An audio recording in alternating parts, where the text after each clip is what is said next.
What do I love most about Belmont? Well, the people, obviously, are the big thing.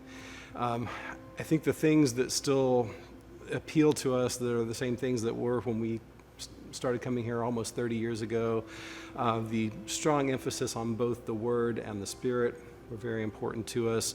The focus on world missions and on local outreach.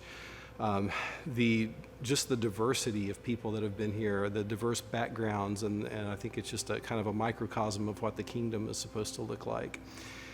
We also very much enjoy the enthusiastic worship and the deep sense of worship and praise and the kind of the redemption of the arts that has taken place here over the years. I was raised in a Christian home and came to find faith at a very early age. And oddly enough, earlier in my life, I kind of thought, well, I kind of got ripped off. I don't have a great testimony like other people have of this wild life that I got, brought out of. But I've really come to realize that it's by God's mercy that He's really protected me from a lot of stuff that I could have gone through that I was able to avoid because of it.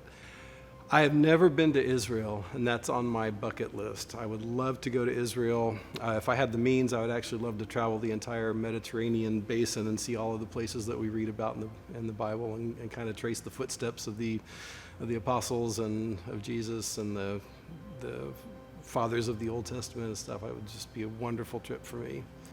Our family is really big into camping and hiking, so we like to do that. I like to cook. I like music, so we try to go out and see live music when we can, listen to a lot of live music. I enjoy reading and just hanging out with my family and friends.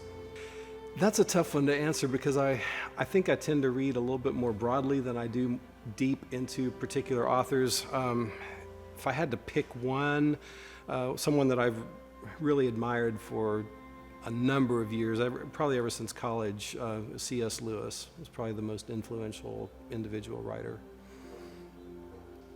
No, I love being around people.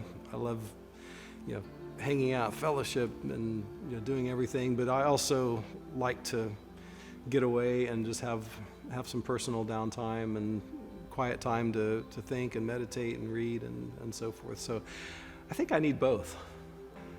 I've kind of been meditating recently on Psalm 1:1. So, and we're talking about you're walking and you're standing and you're sitting. Blessed the man who does not sit in the seat of scoffers, which is actually to dwell in the, basically in the dwelling place of scoffers. And I've kind of been taking that same concept of dwelling, how David said, I want to dwell in the house of the Lord all the days of my life, and then bring that over into John, where it's talking about Christ dwelling with us. And so I don't know, I've just been really fascinated, I think, more on that concept of dwelling recently.